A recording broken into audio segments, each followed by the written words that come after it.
This video is an analysis of The Manhunt by Simon Armitage, which is part of the Relationships unit in the Edexcel English Literature GCSE Poetry Anthology. So we are going to be looking at exploring the voice throughout this poem, whose voice it is and the message it's conveying, using evidence to support our ideas, which is obviously what we need to do in all the poetry that we look at. This hits all the AOs, AO1, which is mostly about your own critical interpretations and being able to identify quotes, AO2, which is about analysing form, structure and language, and AO3, which is about, in the literature, is about comparing and also bringing in context. And the context is very important in this poem.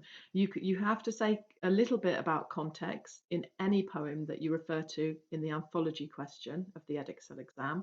When you're comparing two poems, you must link to context in some way because the marks are there in the mark scheme for you to do so. You don't have to say very much about it, and it's not like you would write a whole paragraph separately about context. It's more about embedding the context and being able to link it to anything relevant within the poem and anything that's relevant to the specific focus of that the question asks you. And in this poem, it's written for a very specific person for a very specific reason, so context is important. Okay, so this poem has two titles, The Manhunt and also Laura's poem. So we can see here that it's written specifically for somebody, but perhaps The Manhunt and Laura's poem sound quite different. Laura's poem, obviously a poem for a woman. The Manhunt sounds like it might be quite a violent poem. And perhaps those two things don't necessarily go together. So it brings a bit of intrigue from the beginning. Okay. Now, this is the key contextual information that you will need if this is the poem printed in the exam or if this is the one you're going to compare to.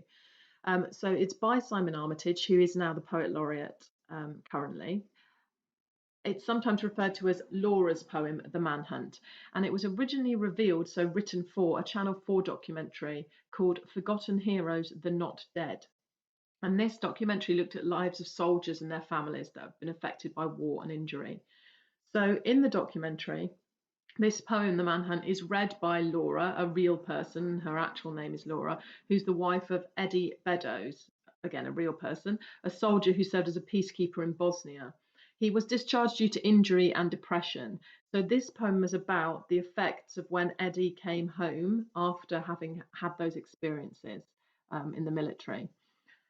So it explores the human cost of the conflict. Even when soldiers aren't killed, when they come home, they're alive, they've survived injury and wounds, but perhaps they have deeper scars. It's about mental illness as well as physical illness, and mental recovery as well as physical recovery. So it's really from Laura's point of view, talking as Laura, and it describes her experiences on her husband's return and the effect on their relationship of those physical and mental scars. So the manhunt itself is the search for the man that she knew before he went to war. It's the search for the real kind of Eddie Beddoes inside the person that came home, who was a changed person because of his experiences, physically and mentally. Okay, so I'm going to show you the poem and annotate it, but as we're going through it, we need to think about, is Laura speaking? Well, I'll tell you that I think that yes, she is speaking. It's meant to be her voice taking it through, and that speaker's voice has been created in a first person way, which we'll discover.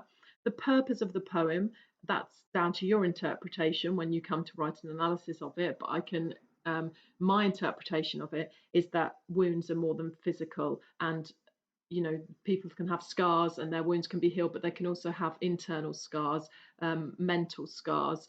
Things that have happened to them will affect them forever, but perhaps we can get through it, even though it's an invisible illness. Mental illness is often referred to as an invisible illness because there's no outward signs sometimes. There's lots of words and phrases that link to war and physical injury and link those together. Military imagery, the body is used as a kind of military object, as you'll see. And it's up to you what the most striking image is, obviously, and that's the one that you would perhaps choose to talk about the most in your own comparison of the poem. with whatever you compared it to.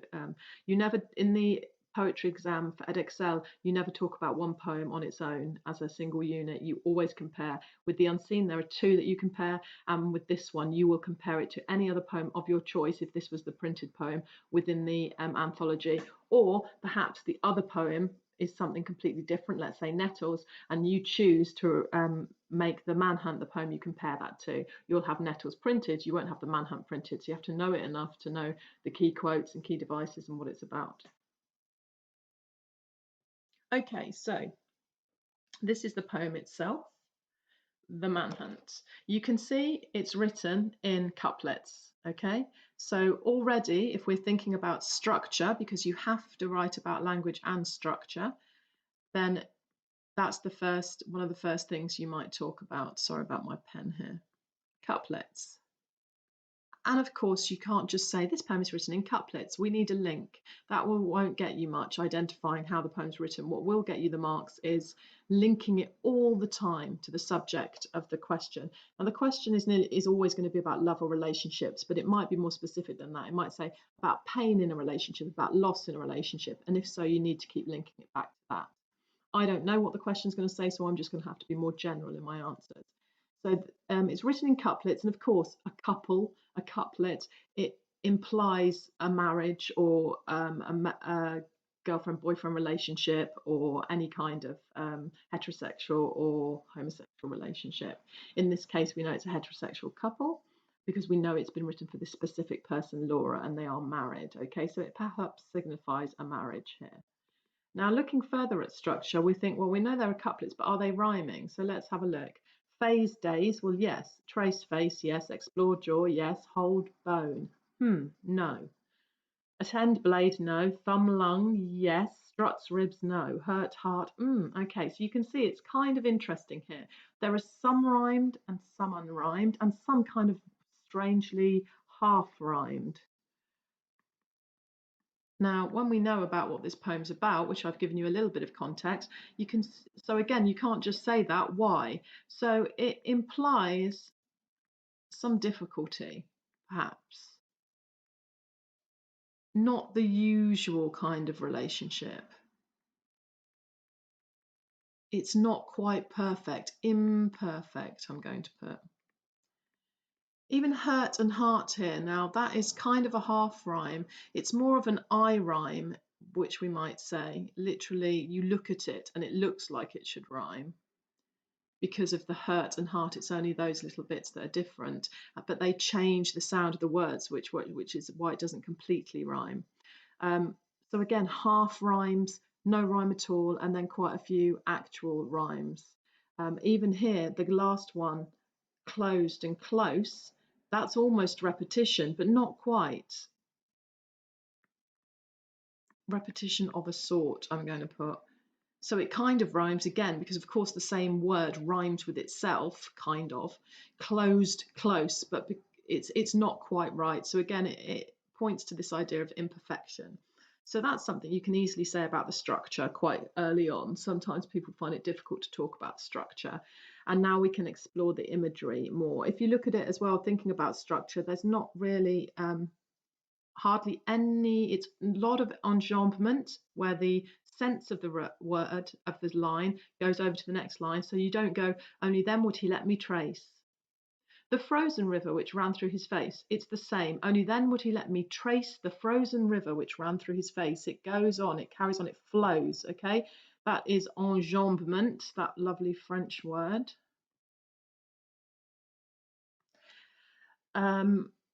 Check that spelling because I can never remember if it's got an E after the B. I know I'm an English teacher. I can never remember. I apologise. Check it. I think that looks wrong now, but anyway.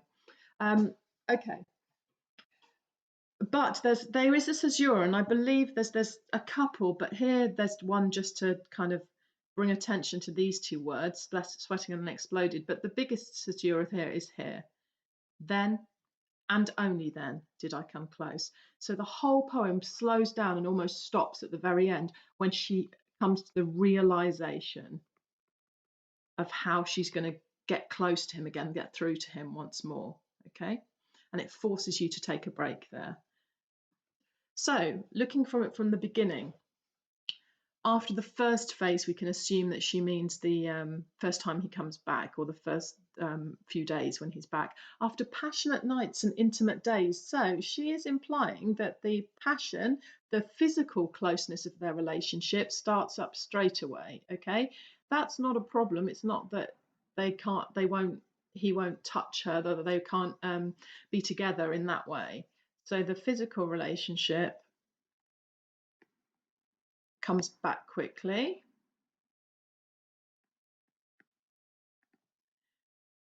But only after that, only then would he let me trace the frozen river which ran through his face. So they have had passionate nights and intimate days, but it's only after a few days that he actually lets her touch the scar, and that is this frozen river which ran through his face.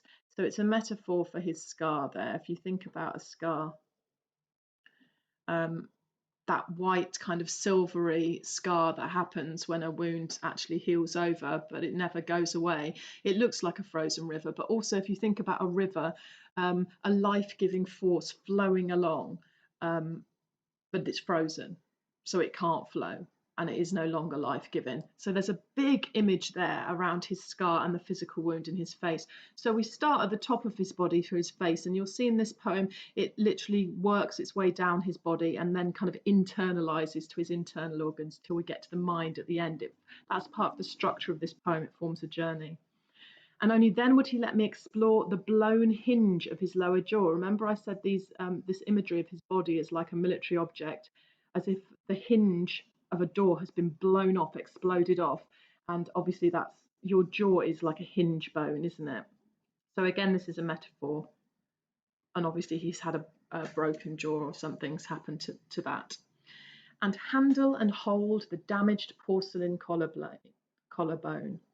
Handle and hold, you've got some alliteration here, which brings attention to those words handle and hold, those intimate words that she wanted to touch. It's not all about passion, it's about intimacy as well, the two different things. Porcelain collarbone. Porcelain is a very delicate, expensive, white kind of china. So she's, again, this is a metaphor because your collarbone's not really made out of porcelain. We're presuming that that was broken. He's broke his collarbone as well. He's broken his collarbone. So the porcelain, it's explained this big strong man, this soldier who's been to war, as something very small and delicate and easily breakable. It reminds you how vulnerable that he is and that all of us are. And then mind and attend the fractured rudder of shoulder blade. Again, his shoulder blade was fractured, but the fractured rudder, that's how you steer a boat, how you turn, how you direct a boat or ship with the rudder. Again, another metaphor, another military kind of metaphor. So this is a series of metaphors about his body. We've gone down from the collarbone to the shoulder blade now. And maybe implies he's lost direction, okay, because the rudder is fractured. And look at all these kind of words of touch, of hold, handle, hold, mind, attend, mind as in look after, finger and thumb, okay. The parachute silk of his punctured lung, again, metaphor, but parachute silk, very strong, but very delicate and precious.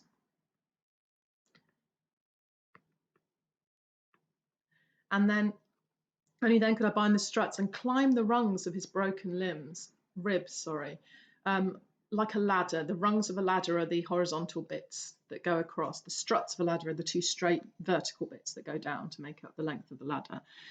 So again, an image of his ribs, which obviously look like a ladder, the way they're laid out in the body, as a ladder. And also this poem kind of looks like a ladder, doesn't it? You could say this is almost written in that kind of style. And feel the hurt of his grazed heart. Now, once we get down to the ribs, she starts internalizing the poem. Feel, again, these tactile images, tactile meaning touchy-feely. Feel the hurt of his grazed heart. Again, this is a metaphor. You can't graze a heart.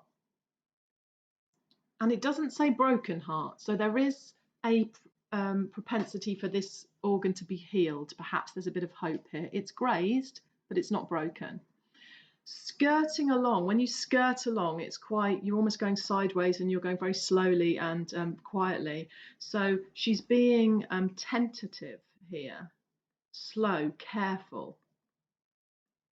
Only then could I picture the scan. Now, scan obviously makes us think of a scan of broken bones and things like this, but it also might make you think of a scan that somebody had if they're pregnant. And this is the image that continues, the fetus of metal beneath his chest, which is very, you might say this is an oxymoron. A fetus, obviously an unborn child, of metal. And she's describing a bullet, the scan of the bullet as a fetus of metal, something that is to be born, something that he's carrying within him, something that's kind of part of him, but not the usual joyful image we would see as a fetus, a scan of a fetus. So where the bullet had finally come to rest. Then I widened the search. Okay, so now she's understanding that this isn't everything, just the physical objects. So we've seen his lung, his collarbone, his shoulder blade, his jaw, his ribs. They've all been broken in some way. Then she starts thinking about his feelings, his mental well-being, and then she remembers the scan of the bullet and she describes it as a fetus. So she's now looking even deeper within him. Then I widened the search. All this kind of extended metaphor of a manhunt, of a search for something. Trace the scarring back to its source. Search, trace the scarring back to its source. Look at this sibilance here. Sibilance is alliteration, but with an S sound, or ch sound, but in this case S. So you've got that slightly quiet, but maybe a little bit sinister tone coming in with all those S sounds. And when we get here to this personification here, it is a metaphor, but specifically it's personification to a sweating, unexploded mine. That kind of quite horrible image that the mine itself is sweating, just waiting to explode. A mine being a kind of bomb device which explodes when somebody puts pressure on it, basically, but it sits there waiting and you don't know where it is. It's buried underground and somebody could just be going for a walk and it explodes. And this is how she describes basically the source of his pain. It's like a sweating, unexploded mine, buried deep in his mind. Again, metaphor, and buried, because we've got the image of birth here and then the death here. So you've got the contrast there, juxtaposition between the fetus of the bullet and then the mind being buried. Buried deep in his mind, around which every nerve in his body had tightened and closed. Again, personification here. As if everything's entrapping this mine so as not to let it explode. But he needs to let go of that, basically, in order to heal. And that's when she comes to her realization at the end with those caesuras there slowing us right down. Then and only then did I come close.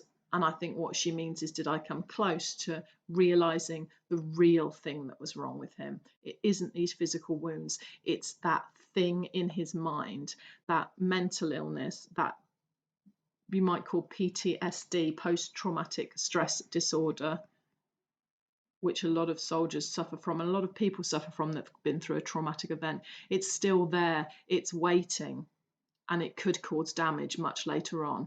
So we see a glimmer of hope at the end that she's understanding what's wrong with him and she's willing to kind of work through that with him.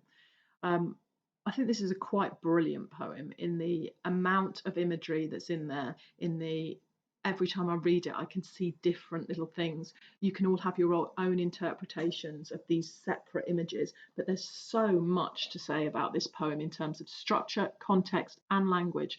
I think it's a really good one to have in your repertoire as one that you know really well for the exam, so that even if this isn't the printed poem, you can perhaps compare with this one. If we're thinking about what we could compare it with, it's a poem about loss. It's a poem about maybe regret. It's a poem about pain. It's a poem about love, obviously, as in she's willing to do all these things from him. It's a poem about kind of looking after someone. It's a poem about vulnerability. So any other poem in the collection that this could be similar to. it's a poem about love over time as well, such as One Flesh. But whereas One Flesh says that the passion's gone out of a relationship and the love remains, this is the passion is there, but they can't find. I mean, she can find the love, but it's the intimacy or the kind of normalcy, which is in the normality rather, which is in the One Flesh. The normality's there, but here it's the normality she almost wants to get back to really find this person again after all this time, after he's been away. So that is the Manhunt. Hopefully that's helpful.